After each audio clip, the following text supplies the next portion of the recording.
Hey everybody, Pandy here of Pandy's Hair Candy and more. How's everybody doing? Good, I hope. I just want to take a moment to thank you all. If this is your first time stopping by my channel, welcome. If you are a return subscriber, you already know what it is. Welcome, kick back, relax, sit back as we chop it up. And again, to my first time subscribers, thank you so much for taking a moment to stop by the channel. I ask that you please take a moment, hit the thumbs up button on your way in, and if you enjoy the commentary, and the videos, please take a moment to hit that subscribe. It doesn't cost you anything. It is free 99, and I ever so appreciate you for doing so. And if you want to stay in touch and stay connected, please tap that notification bell twice so that you're notified each time I go live on the channel or when I upload new content so that we can stay connected. All right. Now, with that being said, you guys, I am going to get into a quick summarization on Power Season 6, Episode 5. It was titled King's Gambit. I have been missing in action on the last couple of episodes just because where I am on the southeastern coast of the United States, we had a little bit of impact from the hurricane. I dealt with a couple of days of power outage. So just getting back on track with where I am, trying to come back and keep it pushing. So I appreciate y'all again for stopping by and rocking with your girl. Now over here, I typically do wig reviews. We talk about hair, both natural hair as well as wigs and weaves. And I also do TV show reviews on some of my favorite shows that are currently trending. Occasionally, we might discuss trending topics that are going on in the media. And sometimes I might cover a quick meal recipe for people with on-the-go lifestyles. So, hence the name Pandy's Hair Candy and More. It's not just hair over here, it's a little bit of everything, which is why it's Pandy's Hair Candy and More. Now, without further ado, y'all, we gonna get right into my notes. We're gonna talk about it. Again, this was Power Season 6, Episode 5, titled King's Gambit. Now, um, the episode began with us seeing Tariq and his little female friend sitting down in his dorm room playing chess. Turns out, this girl, in some kind of way, she's a mole that's been planted to keep eyes on Tariq. Now, the question is, who planted her? I can't quite call it just yet. I'm not sure if it's the police or if it is the Italians that Tariq owes money to, but somebody definitely planted the girl. Okay? Now, next we see him basically. I'm sorry, I'm jumping ahead. Next we see Goats meeting with Tate and the campaign manager. I believe her name is Ramona. They're discussing the campaign. It was a brief little quick meeting. They were sitting down discussing, what's what. And I believe Ghost was kind of trying to back away because of everything that's going on with him and his situation. And I believe Tate is starting to realize that although he has the political pull and the attachments, he doesn't have that street level reach out and touch you effect that Ghosts have. So even though he doesn't really want to admit it, he still needs Ghost. And Ramona, the campaign manager, is kind of trying to point that out. Hey, whereas Ghost is trying to back away and Tate is like, let him back away, she's like, no, we need him on our team. Okay? Now, meanwhile, Sax, and I always forget the woman detective's name. I can't remember. Is it Suarez? We see those two working the case. They are determined to nail Ghost to the cross for his role in the multiple crimes, but mainly for Angela's untimely death. So they're in there brainstorming.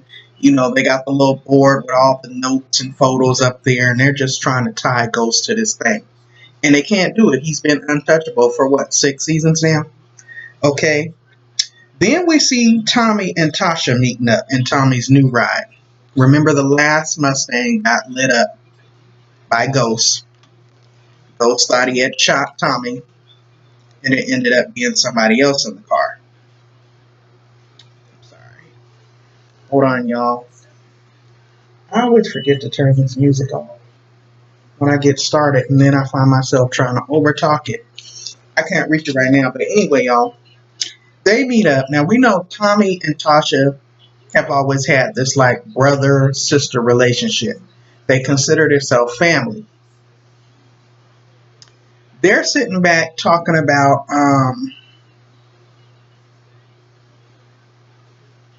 the fact that Ghost shot up Tommy's car, which is what I just said. They are now talking about working together to take Ghost down.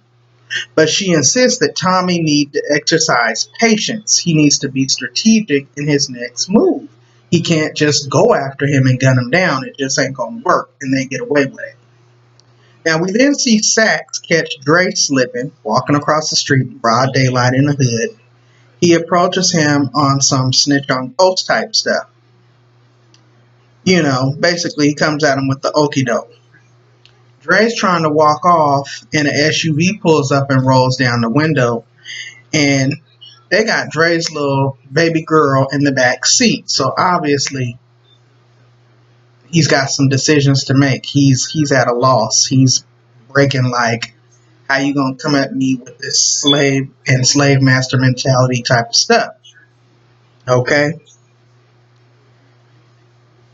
Now this causes Dre to spill a little bit of tea on Tommy and Ghost, just enough to buy himself a little bit of time. Because at that moment, Sax receives a text telling him to get back to the office. Turns out that their new boss, the chief DA, has received info that Maria Suarez has now retracted her previous testimony against Ghost. Another thing I just thought about, and y'all drop down in the comments and let me know, is Maria Suarez, because I missed a couple of episodes, is she the sister of the lady that was killed way back when, a couple seasons ago?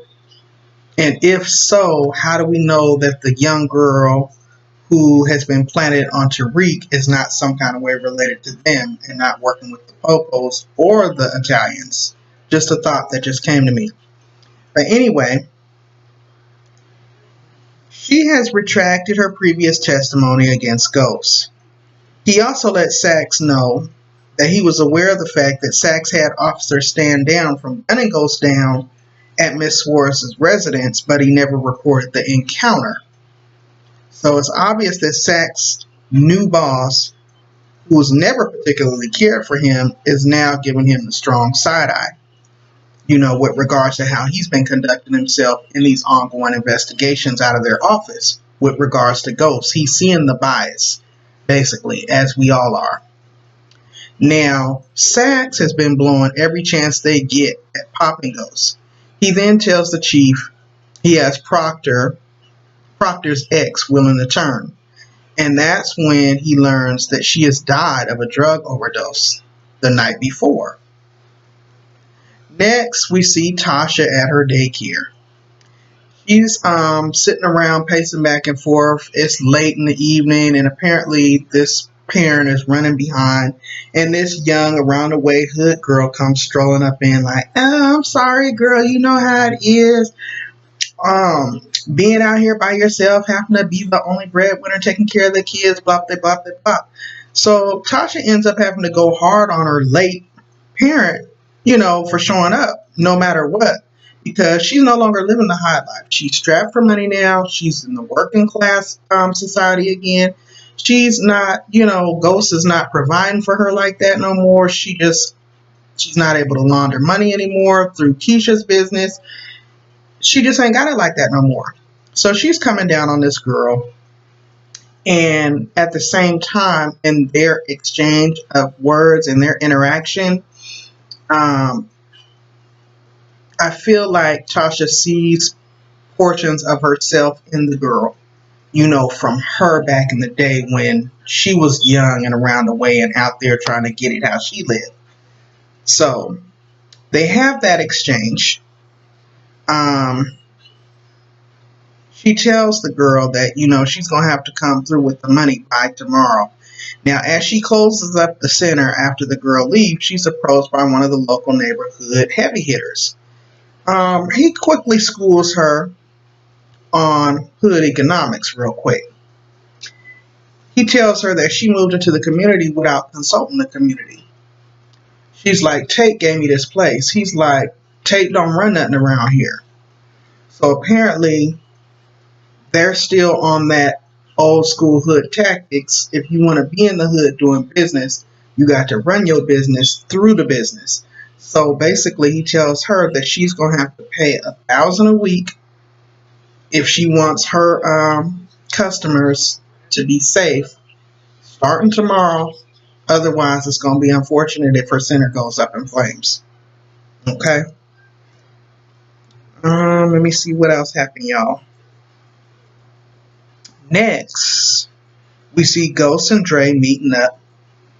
Dre trying to get back in the game, and Ghost still stating that he wants to stay out the game.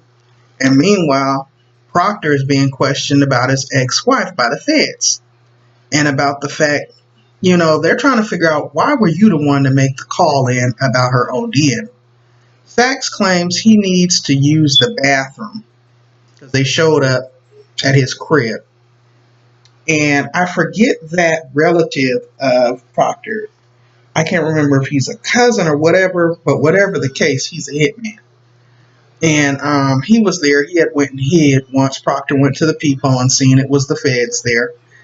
And just prior to him opening the door for them, he was telling the relative, that basically I let her die. She was begging me to call for help, and I didn't.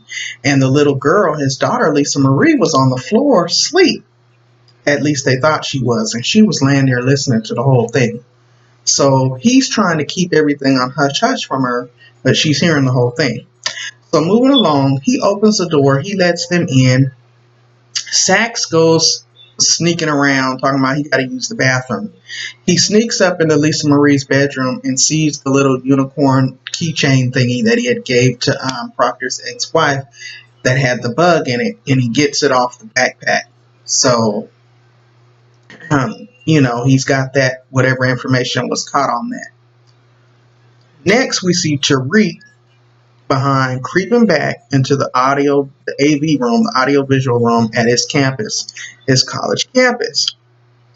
His little silly behind has the bright idea, he's in the little pill game at the school. He's slanging pills on the campus. Stupid.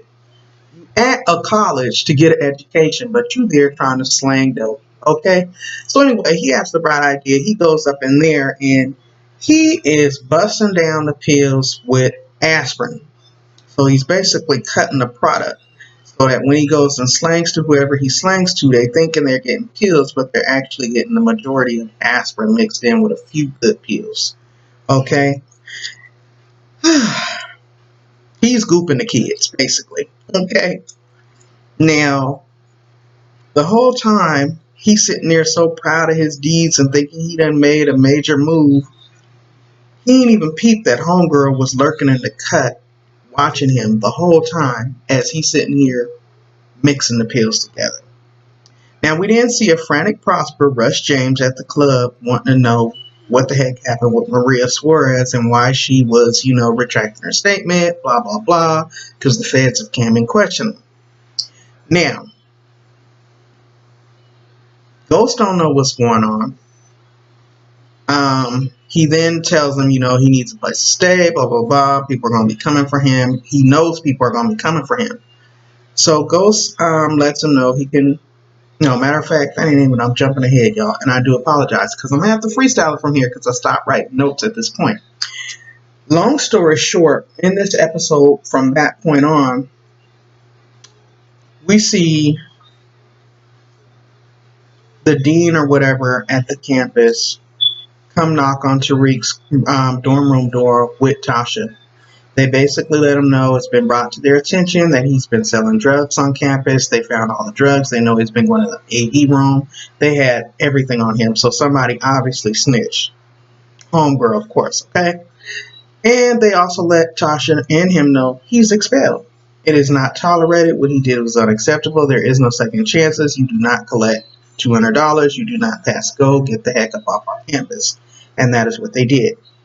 So she's riding back to the penthouse, basically to take him back to Ghost. Um, just before they show up at the penthouse, Proctor shows up with his daughter in their bags, telling him, it's an emergency. He needs a place to stay. Can they stay there for a little bit until something dies down? Okay, Ghost is like, okay, I got some things I gotta do, but it's fine. She can stay in Raina's room. Okay. Tasha and Tariq show up.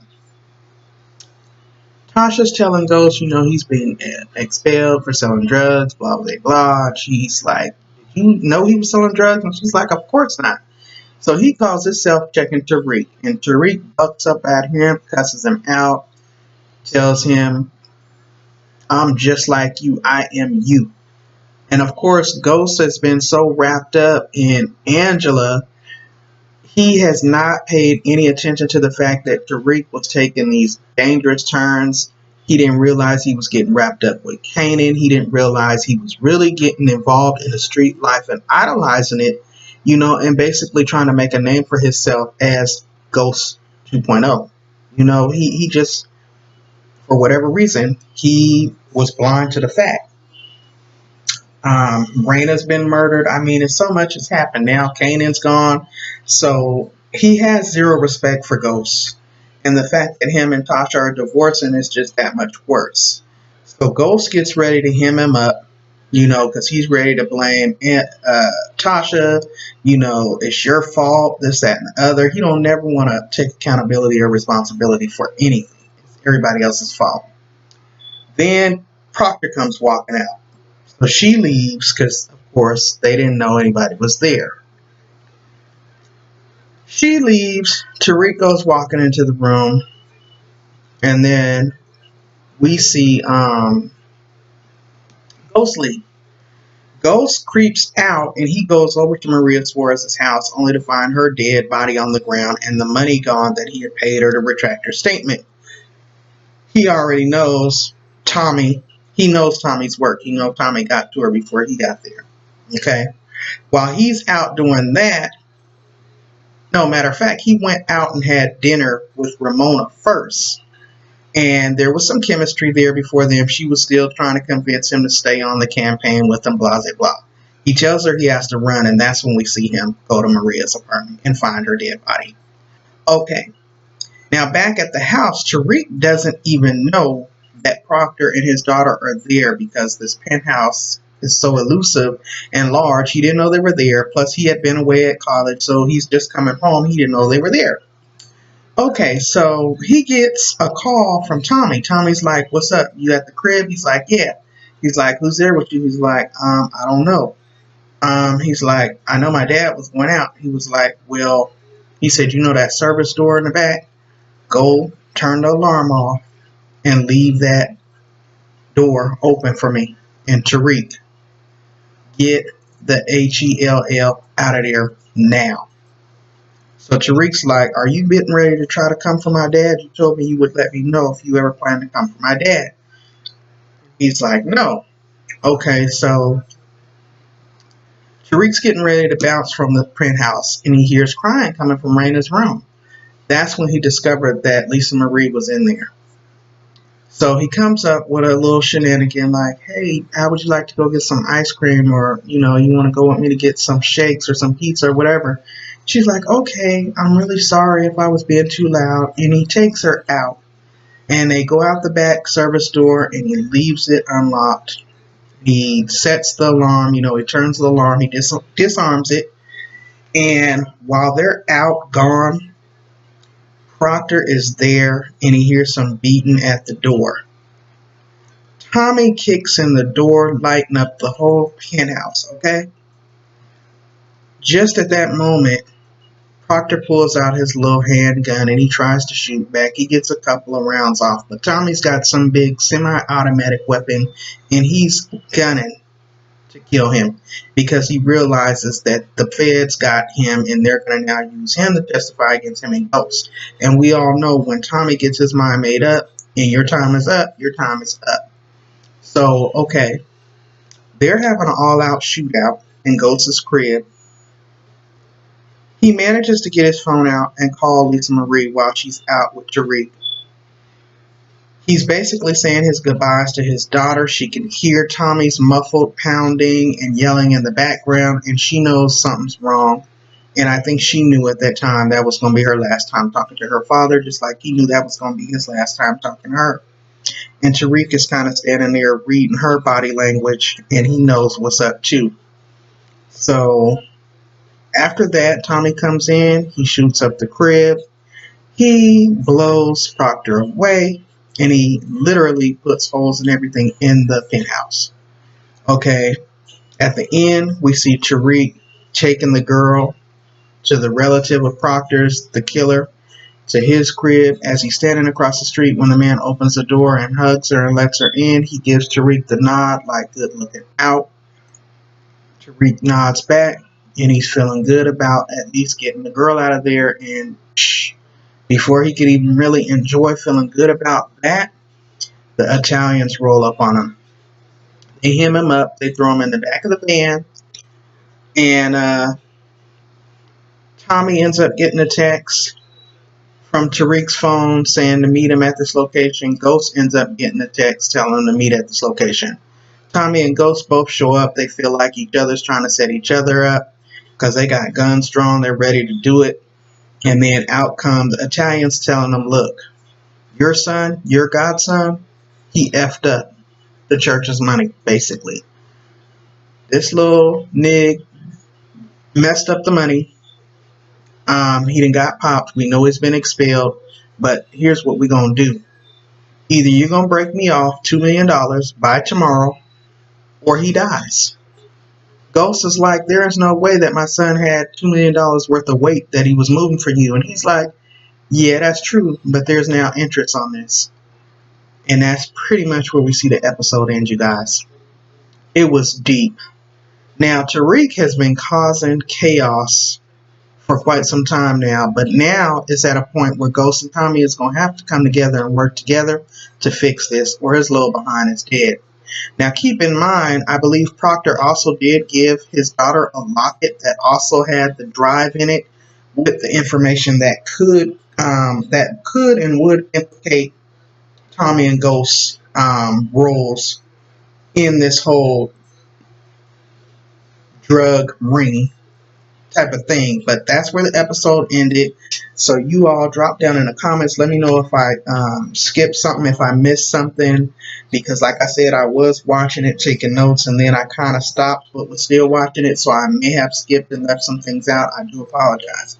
But like I said, I've been trying to get caught back up on the show. It was a very good episode.